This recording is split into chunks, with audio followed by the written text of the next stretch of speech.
Hey everyone, I'm Follygon, and in today's video I have a speed sculpt for you of Princess Peach. This video is going to be a technical kind of post-mortem look at the sculpt. Oh my gosh, I forgot my Cintiq. Alright, we're good. You can download this model for free and all the other stuff on my Gumroad by clicking the link in the top right hand corner of the screen. You can use that stuff for whatever you want. Giving me money is not required and it doesn't get you anything extra, so throw me $1 if you can, and no worries if you can't. Okay, so my room's a little messy right now, and that is because I'm in the process of putting together an Ergotron. It says it on both sides. An Ergotron arm is something that holds a monitor, or in my case, a Cintiq. This is my Cintiq, at least my old Cintiq. It's a Cintiq Companion Hybrid, 16 gigabyte maybe. So that's what I normally use, but I'm in the process of transitioning into using this with a larger Cintiq, which is going to be here on Monday, hopefully. I have this camera attached to my monitor, just like a little view of my setup. If I'm not looking at the camera, I'm looking up here at this part. Here's my messy room. Don't look at the whiteboard, that's private. But anyway, Princess Peach, here we go. Here we go! It's a me, here we go! Alright, so I got my notes here of the things I wanted to talk about.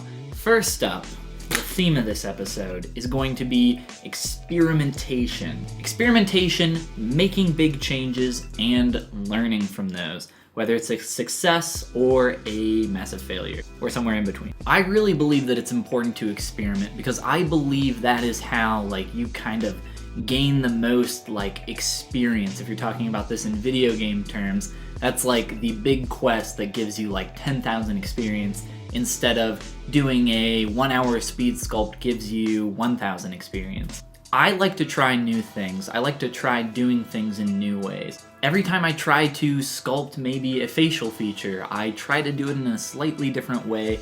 I try to use maybe some different tech inside of ZBrush. In the case of this video, I try to extract some parts from the lips, and we'll take a look at that here in a minute because it doesn't really work out, but from doing that, I learned a lot about just kind of workflow, speed, and kind of how to tackle that area in the future. It took a while for me to learn that for my personal workflow, using a curved tube snap brush, which is just a way to insert a tubed mesh onto your existing mesh, that's a workflow that really works with me, and it's a quick way to kind of get some stuff in there. From there, I can crease some edges using the Z modeler brush, or I can even subdivide it or dynamesh it, or continue to kind of shape it from there. I'm kind of looking at what other artists are doing, which I've kind of said in the past is maybe not such a good idea, just because you're kind of getting secondhand telephoned information. You're copying what someone else saw. So kind of use real life as your main example, and I've kind of parroted that many times, but it's true. Use real life as your main reference, but also learn from other artists. Learn from me, learn from the mistakes that I'm making, and maybe a few of the good things that I'm doing as well. There's something called artistic anatomy, which is not actual real anatomy. It's kind of an artist's interpretation of anatomy, the simplification of forms, and that sort of thing. And if you find an artist that you really like the way that they simplify the forms of the body, or you just like the different flows that they're creating, you can kind of copy that or learn from it. Chocolate break. Bathroom break. So we're getting to the lips here, which I mentioned earlier as a kind of mistake that I make. And looking back on it, it's something that I wish I didn't do because I ended up wasting a lot of time. But I extracted some lips from the base mesh of the head, and from there I created two separate subtools, one for the upper and one for the lower lip. So normally when you split up your mesh into a lot of different subtools, it gives you more control. And this was kind of my thought process. I wanted to have more control over the shape of the lips of this character, so I decided to split them off as separate subtools. Now unfortunately for me, in this case, it didn't quite work. So there's a lot of instances where splitting your mesh can give you a lot more control. Unfortunately for me, I learned in this instance, experimenting and trying something new, that it was not a good way to do it.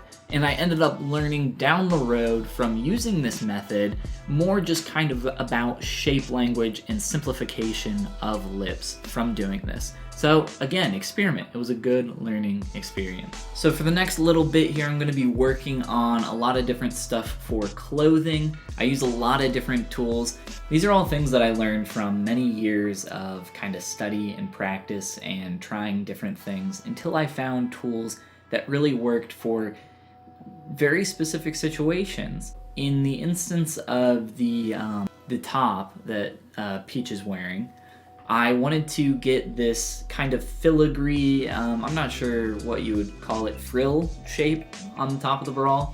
And to do that, I used an insert mesh. And from kind of study and watching tutorials, I've learned that I can create an insert mesh brush, and then from there I can kind of draw it as a stroked pattern onto my mesh.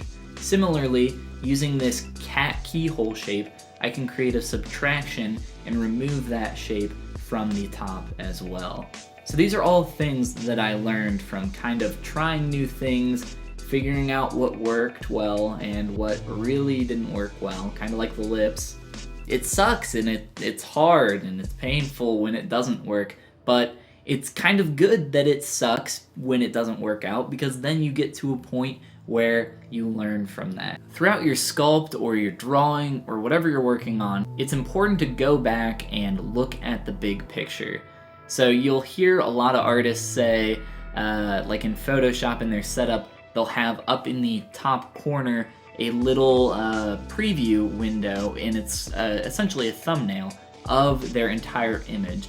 So as they're zooming in and painting very small details, they can still see the large thumbnail, still see the big picture. In ZBrush, we don't have that luxury. You have to zoom out very frequently and look at your sculpt as a whole, and that's what I'm constantly trying to do. So you'll see me jump around, modify big forms in anatomy, just re-sculpting, blending shapes. I don't like the convexity or concavity of some type of transition that's happening in the leg, which was something that I just saw myself fix.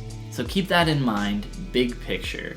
Another thing that happened during this video a lot was crashing. And if you have any experience with ZBrush, me saying that ZBrush crashed a lot during this sculpt is probably not super surprising to you. ZBrush crashes a lot.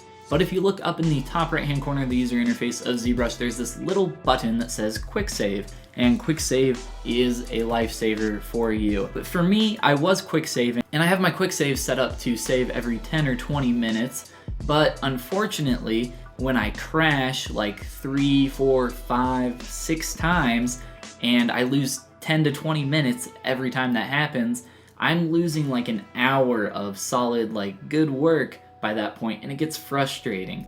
So because that's so annoying, because ZBrush crashes so much, and because that functionality exists to kind of make it a little bit easier for you, I'm going to be releasing a video on Friday, so in a couple days here. It will teach you how to set up your quick save preferences, your settings, so that it quick saves more frequently and you don't have to worry so much about losing all that work that you just did. I'm gonna go ahead and end the video here. There's still a little bit more footage that I have left.